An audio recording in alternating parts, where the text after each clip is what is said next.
Hi friends, வாங்க இன்றைக்கி நம்ம சுவையான வெங்காய சட்னி எப்படி செய்யலாம் அப்படிங்கிறது பார்க்கலாம். வீடியோக்குள்ளே போகிறதுக்கு முன்னாடி சிபி விலாக் சேனலை சப்ஸ்கிரைப் பண்ணிக்கோங்க அண்ட் பெல் சிம்பிளை கிளிக் பண்ணிக்கோங்க. இது இட்லி, தோசை, சப்பாத்தி கூட வச்சு சாப்பிடும்போது ஒரு பக்காவான காம்பினேஷனாக இருக்கும். 2 இட்லி சாப்பிட்றவங்க கூட 4 இட்லி சாப்பிடுவாங்க. வாங்க எப்படி செய்யலாம் அப்படிங்கிறது பார்க்கலாம். வாங்க ஃபஸ்ட்டு இதுக்கு தேவையான இன்க்ரீடியன்ட்ஸ் என்ன அப்படிங்கிறத பார்த்துடலாம். சின்ன வெங்காயம் 100 கிராம் தோல் உரித்து எடுத்துக்கோங்க. பூண்டு ஒரு 5 பல் எடுத்துக்கோங்க. காஞ்ச மிளகாய் 4 to 5 எடுத்துக்கோங்க. புளி நெல்லிக்காய் சைஸ் எடுத்துக்கோங்க. உப்பு தேவைக்கேற்ற அளவுக்கு எடுத்துக்கோங்க. வாங்க எப்படி செய்யலாம் அப்படிங்கிறது பார்க்கலாம். ஃபஸ்ட்டு ஒரு பாத்திரத்தில் சுடு தண்ணி எடுத்துகிட்டு அதில் நம்ம எடுத்து வச்சுக்கிற காஞ்ச மிளகாய் ஆட் பண்ணிக்கலாம். கூடவே எடுத்து வச்சுக்கிற புளியை ஆட் பண்ணிக்கலாம். ஆட் பண்ணிவிட்டு ஒரு 5 minutes ஊற வச்சுக்கோங்க. இப்போ நம்ம மிக்ஸி ஜாரில் நம்ம எடுத்து வச்சுருக்கிற வெங்காயம் ஆட் பண்ணிக்கலாம்.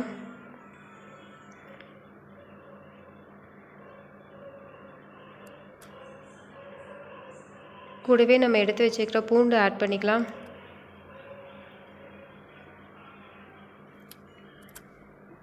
இப்போ ஆல்ரெடி நம்ம ஊற வச்சுருக்கிற காஞ்ச மிளகாய், புளி ஆட் பண்ணிக்கலாம்.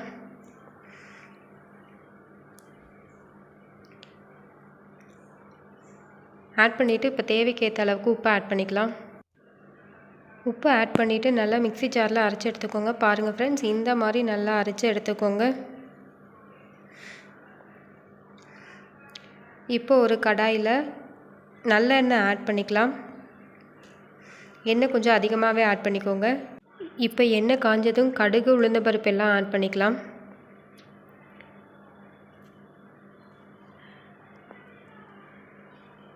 ஆட் பண்ணிவிட்டு நல்லா பொரிஞ்சு வந்ததும் ஆல்ரெடி நம்ம அரைச்சி வச்சுருக்கிற பேஸ்ட்டு உள்ளே ஆட் பண்ணிக்கலாம். பாருங்கள் ஃப்ரெண்ட்ஸ், இந்த அளவுக்கு நல்லா பச்சை வாசனை போகிற அளவுக்கு கொதிக்க விட்டுக்கோங்க. நல்லா கொதித்ததும் இந்த மாதிரி எண்ணெய் நல்லா பிரிஞ்சு வரும். அப்போ ஸ்டவ் ஆஃப் பண்ணிக்கோங்க. அவ்வளோதான் ஃப்ரெண்ட்ஸ், சுவையான வெங்காய சட்னி ரெடி ஆயிடுச்சு. இப்போ நல்லா சூடாக இருக்கிற இட்லி, தோசை, சப்பாத்தி கூட வச்சு சர்வ் பண்ணுங்க ஃப்ரெண்ட்ஸ். ரொம்பவும் டேஸ்டியாக இருக்கும். நீங்களும் ட்ரை பண்ணி பாருங்கள்.